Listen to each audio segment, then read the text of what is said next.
Assalamualaikum warahmatullahi wabarakatuh semuanya. Kembali lagi di channel Gading Rusa. Sebelum mulai jangan lupa klik like, comment, share, dan subscribe. Channel Gading Rusa dibagikan pendidikan gratis. Jadi jangan lupa kalian baik terus klik like, comment, share, dan subscribe. Channel Gading Rusa dibagikan pendidikan gratis. Kali ini alhamdulillah, marhaban tiba, marhaban tiba, marhaban tiba.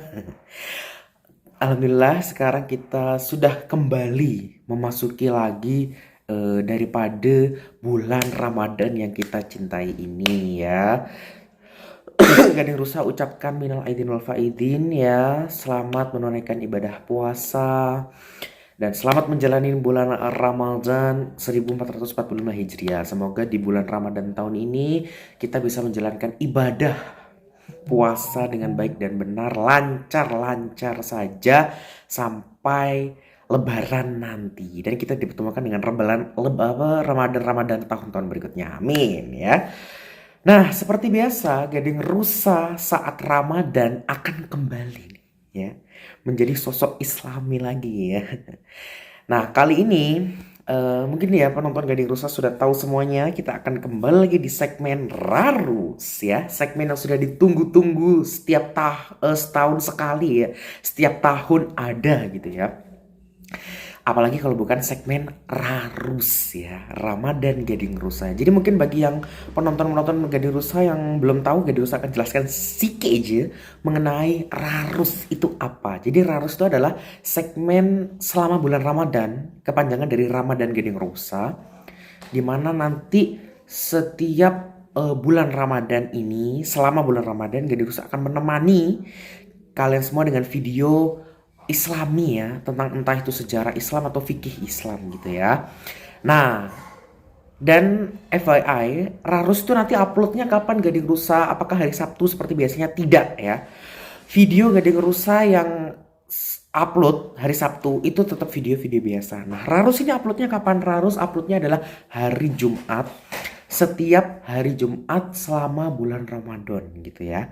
Nah, jadi uploadnya itu di hari Jumat, setiap hari Jumat selama bulan Ramadan. Jadi makanya kalian stay tune aja. Nah, tahun kemarin Rarus sudah membahas mengenai fikih Islam ya, kayaknya ya, fikih Islam. Nah, berarti tahun ini kita akan membahas sejarah Islam. Tapi sejarahnya sejarah apa? Kita akan membahas Sirah Nabawiyah atau sejarah Nabi ya. Gading Rusa perkenalkan sedikit aja. Nah, jadi Sirah Nabawiyah atau sejarah Nabi ini kita mungkin sudah pernah mendengar, pernah mengenal istilah namanya Rasul Ulul Azmi. Jadi Rasul Ulul Azmi itu apa, Gading Rusa? Jadi Rasul Ulul Azmi itu adalah para nabi dan rasul yang diberikan ujian lebih gitu ya, atau yang diberikan tingkat kesabaran tinggi. Nah, Rasul Ulul Azmi dalam Islam kita kenal ada 4. Siapa saja? Ada Nabi ada Nabi Nuh, Nabi Musa, Nabi Isa, dan Nabi Muhammad. Nah, maka dari itu selama bulan Ramadan tahun ini Gading Rusa akan membahas keempat Rasul Ulul Azmi ini ya. Minggu pertama, which is hari Jumat pertama ini, kita akan membahas tentang Nabi Nuh alaihi salam ya. Gading Rusa di sini sudah mengumpulkan beberapa sike materi gitu ya, sedikit materi tentang Nabi Nuh alaihissalam. Ini banyak sih jujur, bukan sedikit. Jadi bagi kalian semua yang ada kesalahan, mohon Gading Rusa di cross check aja, tidak apa-apa ya.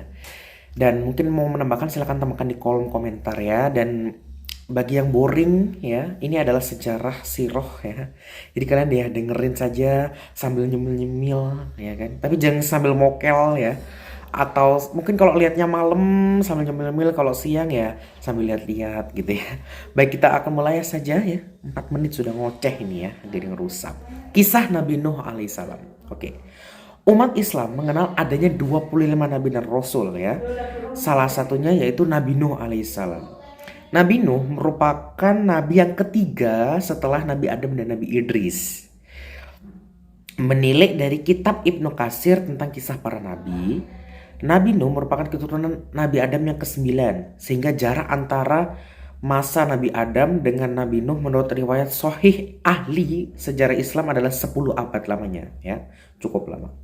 Banyak kisah Nabi Nuh yang dapat diceritakan, salah satunya adalah kisah tentang Bahtera Nuh yang merupakan kapal terbesar dan pertama yang dibuat oleh manusia. Bahtera Nuh merupakan salah satu bukti mukjizat Allah yang diturunkan kepada Nabi Nuh dan pengikutnya ketika terjadi malapetaka dahsyat yang menghancurkan dunia beserta isinya kecuali umat Nabi Nuh yang taat. Oke.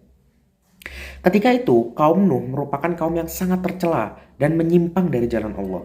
Pada mulanya, umat manusia selalu menaati para nabi sebelumnya atau Adam dan Idris. Akan tetapi ketika masa Nabi Nuh, kaumnya kembali berbuat ingkar dengan meniru orang-orang terdahulu, menganggap bahwa patung adalah Tuhan, kemudian menyembah patung-patung yang dianggap Tuhan mereka. Patung-patung tersebut sebenarnya merupakan representasi orang-orang yang saleh yang menjadi pewaris Nabi Idris dalam menyebarkan agama Allah. Akan tetapi kaum Nuh justru salah menilai dan memahami dan menganggap roh Tuhan ada di dalam patung tersebut. Dan orang-orang saleh penerus Nabi Idris adalah representasi Tuhan. Maka kemudian tersesatlah kaum Nabi Nuh. Awalnya, pembuatan patung tersebut hanya untuk menghormati orang-orang saleh yang bernama Wat dan Suwa. Akan tetapi seiring berjalannya waktu dan memudarnya ilmu agama, generasi kaum Nuh perlahan mulai meyakini bahwa patung tersebut pantas disembah. Hanya satu manusia yang masih memiliki pikiran dan akal sehat untuk menghentikan semua ini, yaitu Nabi Nuh alaihissalam. Kemudian Allah mengangkat Nuh sebagai nabi dan meneruskan risalah kenabian serta ditugaskan untuk membimbing kaumnya agar meninggalkan segala bentuk kesyirikan dan membebaskan kaumnya dari belenggu iblis yang menghasut untuk terus menyembah atau mengakui patung-patung tersebut sebagai Tuhan mereka serta kembali ke jalan yang benar dan dirahmati Allah. Nabi Nuh merupakan nabi yang istimewa, oleh karena itu salah satu dari 114 surah, yaitu surat di dalam Al-Quran, merupakan surah khusus Nabi Nuh dengan nama surah yang sama, yaitu surah Nuh ya. Nah, surah Nuh merupakan surah ke-71 setelah surat Al-Ma'arij dan sebelum surah Al-Jin. Surah ini tergolong surah Al-Makkiyah yang terdiri dari 28 ayat. Kisah Nabi Nuh dimulai dengan diutusnya Nabi Nuh. Ya. Sekarang kita masuk ke segmen kisah diutusnya Nabi Nuh sebagai Rasul Allah. Oke.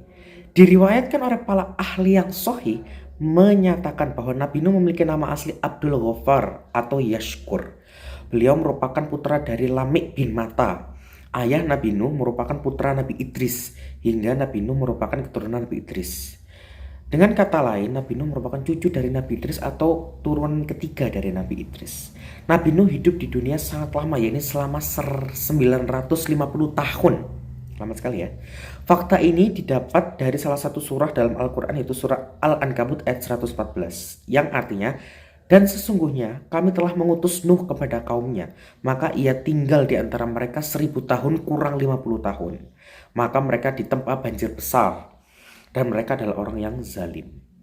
Ketika usia Nabi Nuh mencapai 480 tahun, beliau diutus menjadi Rasul melalui malaikat Jibril. Malaikat Jibril menghadap Nabi Nuh dengan wajah yang sangat tampan sehingga Nabi Nuh takjub dan lantas bertanya.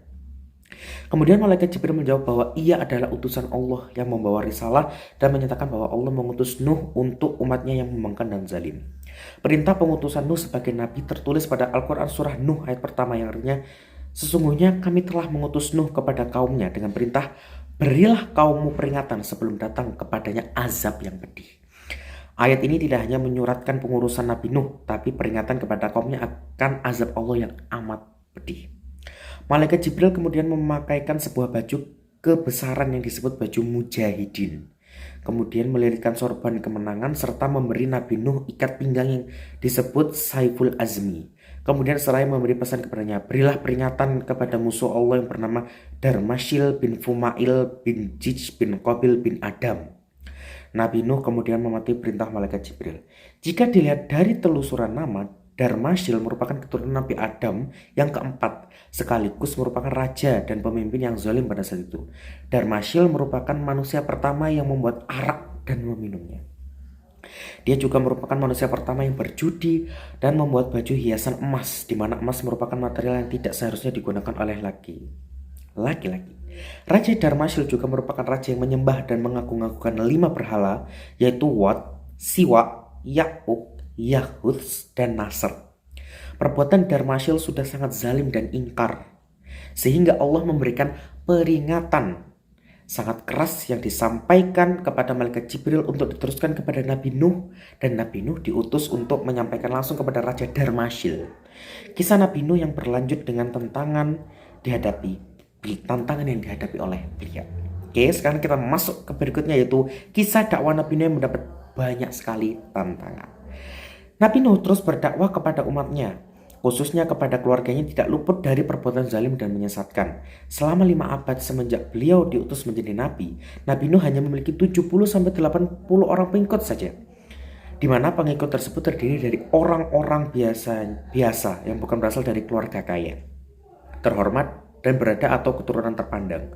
Hal ini menyebabkan kaum Nuh yang terdiri dari orang-orang terpandang dan kaya tidak suka berdekatan, bahkan bersama-sama pengikut Nuh yang miskin tersebut, karena kesombongan dan keangkuhan mereka.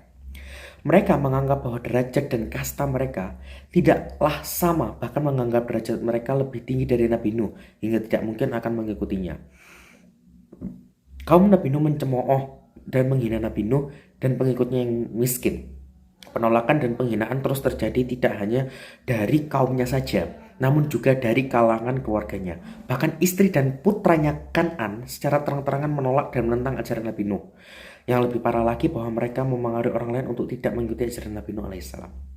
Kaumnya tidak percaya bahwa Nabi Nuh adalah utusan Allah, dan meyakini bahwa Nabi Nuh hanyalah manusia biasa, tidak memiliki kekuatan, tidak memiliki kelebihan apapun, bahkan tidak memiliki harta yang lebih banyak dibanding mereka, dan mereka mengatakan bahwa Nabi Nuh telah berdusta. Mereka sangat merendahkan Nabi Nuh, bahkan lebih daripada itu mereka ingin mengusir beliau. Salah satu pemimpin kaum Nuh yang zalim tersebut kemudian berkata bahwa mereka akan dengan rela dan ikhlas menjadi pengikut Nabi Nuh dan taat pada ajaran yang telah dibawa oleh Nabi Nuh, asalkan Nabi Nuh bersedia mengikuti dengan syarat pengikut Nabi Nuh yang sudah taat dan dianggap hina karena miskin diusir. Nabi Nuh dengan tegas menolak persyaratan ini karena tidak ingin meninggalkan umatnya. Ya, mendengar jawaban Nabi Nuh, para pemimpin kaumnya yang zalim justru merasa kesal dan balik menantang Nabi Nuh. Mereka meminta Nabi Nuh segera mendatangkan azab bagi mereka bila memang mereka telah berbuat zalim dan durhaka kepada Allah. Sebagai bukti bahwa Nabi Nuh memang benar adanya merupakan utusan Allah yang membawa kaumnya ke jalan yang benar. Nabi Nuh kemudian merasa tidak tahu lagi cara menghadapi dan menyadarkan kaumnya, sementara beliau sudah berusaha semampunya. Sehingga beliau memilih untuk berserah diri dan meminta petunjuk kepada Allah, Tuhan semesta alam. Akhirnya Nabi Nuh berdoa dan meminta Allah agar segera melimpahkan azab kepada kaumnya yang membangkang. Allah kemudian mendengar doa Nabi Nuh. Nah, sekarang kita masuk, yaitu kisah pembangunan dan mukjizat bahtera Nabi Nuh yang akan diturunkan azab berupa banjir bandang. Ini adalah kisah bahtera yang besar yang merupakan mukjizat Nabi Nuh dan bahtera pertama yang dibuat oleh manusia. Oke, sebelum azab Allah yang amat pedih dan berat ditimpakan pada kaum Nuh berupa banjir bandang yang menenggelamkan dunia, Allah SWT memberikan petunjuk sekaligus mukjizat kepada Nabi Nuh, yaitu diperintahkannya oleh Allah untuk membangun sebuah bahtera yang sangat besar dan kuat. Bahtera yang mampu menampung pengikut dari kaum Nuh yang taat dan beriman kepada Allah. Kisah Nabi Nuh bagian ini memberitahu kita tentang seberapa peduli Allah kepada umatnya. Setelah mendapat petunjuk dan perintah, segera Nabi Nuh dan kaumnya yang taat membuat bahtera. Bahtera tersebut terbuat dari kayu jati. Pembuatan bahtera tersebut memerlukan waktu yang cukup lama, yaitu sekitar 40 tahun, hingga bahtera tersebut dapat digunakan. Selama proses pembuatan bahtera itu pula, kesabaran Nabi Nuh terus diuji berupa cemoohan dan hinaan dari kaum yang zalim. Kaum Nuh yang zalim menganggap bahwa pekerjaan pembuatan bahtera tersebut merupakan pekerjaan sia-sia dan pekerjaan orang gila. Mereka menganggap tidak ada gunanya membangun bahtera di atas bukit gurun pasir yang tandus. Jangankan banjir hujan pun tidak ada yang turun. Akan tetapi Nabi Nuh dan pengikutnya terus membangun bahtera tanpa memperdulikan hinaan dan cemoohan kaumnya. Menurut Ibnu Abbas, seorang Taif yang memiliki pengetahuan yang amat luas menyatakan bahwa bahtera Nuh ini memiliki ukuran panjang luas 1200 hasta atau sekitar 550 meter dan lebar 600 hasta atau sekitar 275 meter. Bahtera tersebut terdiri dari 3 tingkat, yakni tingkat pertama diperuntukkan khusus untuk hewan-hewan, tingkat kedua untuk pengikut Nabi Nuh, dan tingkat ketiga untuk bangsa burung. Desain bahtera di bagian atasnya ditutup dengan penutup kayu agar seluruh penumpang dan isinya nantinya aman dan selamat ketika Allah melimpahkan azab kepada kaum Nuh yang durhaka kepada Allah. Dinding bahtera dibuat sekuat mungkin untuk menahan derasnya air banjir yang akan membinasakan seluruh umat manusia yang zalim dan tidak beriman kepada Allah. Kemudian Nabi Nuh juga berdoa dan memohon kepada Allah agar nantinya setelah azab diturunkan, Allah tidak membiarkan seorang dari kaum maupun penyimpang yang zalim tersebut selamat dan tetap tinggal di muka bumi. Nabi Nuh tidak ingin nantinya mereka yang selamat akan kembali menyebabkan banyak umat manusia yang tersesat, berbuat maksiat dan akan lebih zalim lagi. Kemudian setelah bahtera Nuh selesai dibangun, Allah memerintahkan Nabi Nuh untuk bersiap-siap dan mengumpulkan umatnya serta perbekalan selama akan terjadinya banjir. Allah memberikan tanda berupa munculnya air dari dalam tanur atau sebuah oven tradisional di dapur rumah Nabi Nuh. Hingga bila dimasukkan ke dalam logika, tidak mungkin sebuah oven dapat mengeluarkan sumber air. Kisah Nabi Nuh berikutnya tentang datangnya asap. Sekarang, tadi kan kita sudah mendengar pembuatan bahtera Nabi Nuh yang sangat Masya Allah spesial ini ya. Sekarang kita akan masuk tentang datangnya ini azab banjir bandang untuk kaum Nabi Nuh yang zalim. Oke. Maka suatu hari ketika tanur tadi, ovennya Nabi Nuh tadi, di dalam dapur Nabi Nuh menunjukkan tanda-tanda keluarnya air, Nabi Nuh kemudian segera mempersiapkan diri dan membuka bahteranya. Nabi Nuh mengumpulkan umatnya yang beriman untuk segera melindungi diri dan masuk ke dalam bahtera. Nabi Nuh juga membawa segala jenis binatang berpasang-pasangan mulai dari binatang buas, burung, gajah, sapi hingga semut. Pada hari itu pula malaikat Jibril turun ke bumi dan membantu Nabi Nuh mengumpulkan serta menggiring setiap dua binatang yang berpasangan agar nantinya setelah azab melanda seluruh dunia dan menenggelamkan daratan beserta isinya, setiap spesies binatang tidak punah dan bisa berkembang biak untuk generasi umat manusia selanjutnya. Peristiwa ini juga sudah dijelaskan dalam Al-Quran. Menurut beberapa riwayat, hewan yang pertama kali dinaikkan adalah sepasang burung kakak tua, sedangkan hewan terakhir yang dinaikkan adalah sepasang keledai. Diceritakan pula bahwa di pundak keledai iblis ikut bergelantungan agar bisa masuk ke dalam bahtera Nabi Nuh dan mengganggu umat Nabi Nuh yang taat agar tidak masuk ke dalam. Peristiwa ini sudah tertulis dalam Al-Quran surat Hud ayat 40. Istri dan putra Nabi Nuh Kan'an tidak beriman, bahkan turut serta mencemooh bahtera Nabi Nuh, sehingga mereka tidak ikut menaiki bahtera. Hanya ada sekitar 80 orang mukmin yang masuk ke dalam bahtera. Allah dengan kuasanya telah mengatur segalanya sehingga agar hewan ternak tidak dimangsa oleh hewan buas. Allah menurunkan demam kepada hewan buas tersebut hingga naluri buasnya turun. Masya Allah sekali ya. Setelah semua pengikut Nabi Nuh dan hewan-hewan masuk ke dalam bahtera, lalu pintu masuk dan seluruh pintu bahtera ditutup. Dengan kuasa Allah pemilik langit dan bumi, maka turunlah air hujan dari langit dan memerintahkan bumi mengeluarkan air dari berbagai penjuru dan celah-celah bumi. Seluruh celah bumi seolah seperti mata air yang mengeluarkan air dengan sangat deras tanpa hentinya. Air hujan yang sangat deras terjadi dan belum pernah terjadi selama bumi diciptakan, termasuk pula sesudahnya sampai sekarang tidak pernah terjadi hujan deras dengan begitu hebatnya. Air lautan kemudian bergejolak dan ombak dahsyat menerpa serta menyapu bumi beserta isinya. Dalam sekejap saja debit air semakin meninggi dan terjadilah air bah yang begitu dahsyatnya yang membanjiri bumi. Seluruh permukaan bumi dipenuhi dengan air sehingga seluruh isinya tenggelam bersama kaum Nuh yang zalim. Bumi tenggelam dalam air sampai permukaan bumi tertinggi untuk pertama kalinya dan tidak pernah terjadi lagi sampai saat ini. Itulah azab berupa bencana yang Allah turunkan kepada kaum Nabi Nuh yang sudah sangat menyimpang dari jalan Allah dan telah berbuat musyrik pada Allah. Jadi kalian bayangkan ya, azabnya itu sebegitu beratnya, sebegitu besarnya, tidak pernah terjadi sebelumnya dan sudahnya. Bayangkan, bumi mengeluarkan seluruh airnya di tempat yang tandus. Itulah azab. Bayangkan ya kalau kita ada di situ. Naudzubillah min dzalik, sangat mengerikan. Nah sekarang kita masuk kepada putra Nabi Nuh yang tenggelam banjir. Nabi Nuh dikaruniai 4 orang putra. Ini putra tertua bernama Kan'an, kemudian yang kedua bernama Yafid, Sam, dan Ham. Putra tertua Nabi Nuh merupakan anak yang zalim dan durhaka kepada Nabi Nuh. Dia menyembunyikan rasa benci pada ayahnya sendiri dan mula-mulanya berpura-pura beriman. Bahkan dia dan ibunya yang merupakan istri Nabi Nuh sering menghina dan mencemooh Nabi Nuh. Kisah Nabi Nuh bagian ini cukup sedih untuk dibaca. Ketika Nabi Nuh mengumpulkan seluruh umatnya, beliau teringat akan putra tertuanya yaitu Kan'an. Beliau meminta agar Kan'an naik ke bahtera bersama pengikutnya yang lain. Namun dengan angkuhnya Kan'an menolak dan tetap pada pendiriannya tidak ingin beriman kepada Allah. Oleh karenanya Kan'an termasuk golongan orang-orang yang merugi dan tidak diselamatkan oleh Allah.